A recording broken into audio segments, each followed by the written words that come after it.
जरा सोचिए, एक ऐसी प्रार्थना जो सिर्फ भारत में ही नहीं बल्कि पूरी दुनिया में गूंजती है।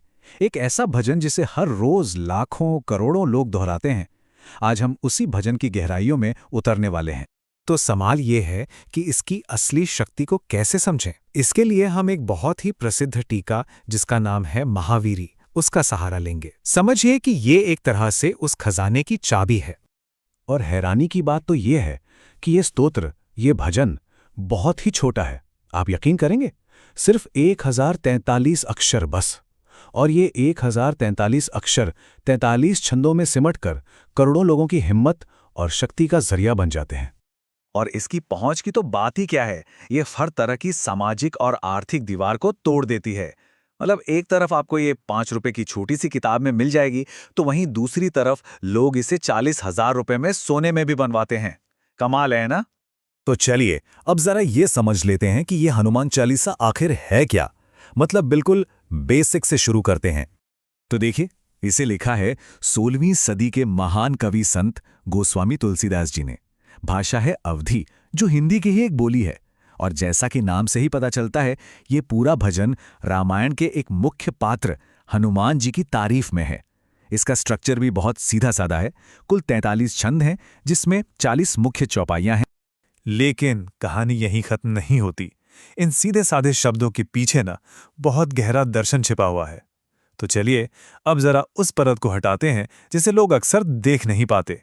और ये एक बहुत दिलचस्प बात है। देखिए, इसे पढ़ते तो करोड़ों लोग हैं, रोज पढ़ते हैं, लेकिन इसके शब्दों के पीछे जो गहरा मतलब है, जो फिलॉसफी है, उसकी खोज बहुत कम लोग करते हैं। एक तरह का विरोधाभास है ना? और यहीं पर वो कुंजी काम आती है जिसका जिक्र हमने शुरू में किया था, महावीरी टीका। असल में ये टीका ही है जो इसके छिपे हुए रहस्यों को खोलती है और इस साधारण से लगने वाले भजन को हमारे बड़े बड़े शास्त्रों से जोड़ देती है। अच्छा, ये समझने के लिए कि इसमें कितनी गहराई है, एक काम करते हैं, हम बस इसके पहले 2 दोहों पर नजर डालते हैं, वहीं से अंदाजा लग जाएगा। तो पहली लाइन है, श्री गुरु चरण सरोज रज निज मन मुकुर सुधारी। सुनने में बहुत सुंदर है ना? लेकिन ये सिर्फ एक लाइन नहीं है, ये एक बहुत पावरफुल मेटाफर है, एक रूपक। यहीं से पूरी आध्यात्मिक तैयारी की नींव रखी जाती है।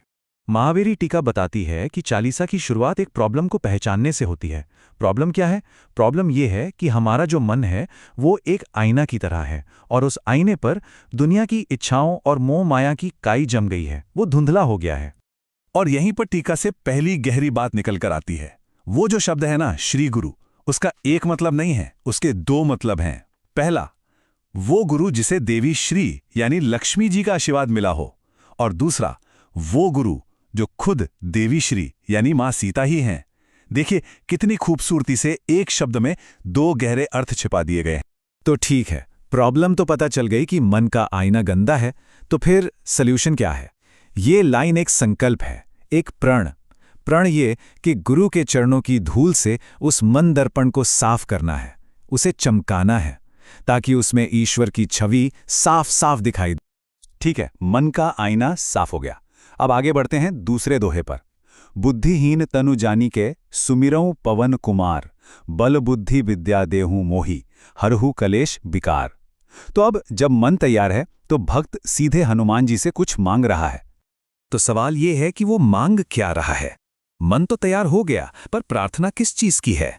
यहाँ 3 बहुत ही खास चीजें मांगी जा रही हैं, और इनका मतलब वो नहीं है जो पहली नजर में लगता है। पहला है बल। ये शारीरिक बल नहीं बल्कि आध्यात्मिक शक्ति है, ऐसी ताकत जो इच्छाओं और जुनून से आजाद हो। दूसरा है बुद्धि, मतलब एक ऐसी समझ जो सही गलत में फर्क कर सके और हमेशा ईश्वर पर टिकी रहे। और तीसरा है विद्या, यानी सच्चा ज्ञान जो हमें मुक्ति की ओर ले जाता है। और बात सिर्फ कुछ पाने की नहीं है, कुछ हटाने की भी है। भक्त हनुमान जी से कलेश और विकार हरने को कहता है। ये क्या है? देखिए, 5 कलेश हैं, जैसे अज्ञान, अहंकार और मौत का डर, और 6 विकार हैं, जैसे काम, क्रोध, लालच और जलन। ये दिखाता है कि ये भजन कितना गहरा मनोवैज्ञानिक और दार्शनिक है। तो हमने सिर्फ 2 दोहों में इतनी गहराई देख ली। अब वापस बड़े सवाल पर आते हैं। आखिर इन 43 छंदों में ऐसी क्या शक्ति है कि ये इतने लोकप्रिय हैं? इसका जवाब शायद इस एक लाइन में छिपा है। सदियों से ये छंद अनगिनत हिंदुओं के लिए आशा, शांति, शक्ति और आध्यात्मिकता का स्रोत रहे हैं। ये लाइन इस भजन के असर को पूरी तरह बयां कर देती है। तो असल बात यह है कि हनुमान चालीसा की जो जबरदस्त शक्ति है वो सिर्फ इसके आसान होने में नहीं है, वो इसकी अविश्वसनीय गहराई में है। ये एक ऐसा भजन है जो हर किसी को, चाहे वो कोई भी हो, अपने हिसाब से समझने और जुड़ने का मौका देता है। और ये बात एक बड़े सवाल पर लाकर छोड़ देती है कि उन शब्दों में कितना कुछ छिपा होता है, जिन्हें हम अक्सर दोहराते तो हैं, पर जिनकी गहराई में उतरने की कोशिश शायद ही कभी करते हैं।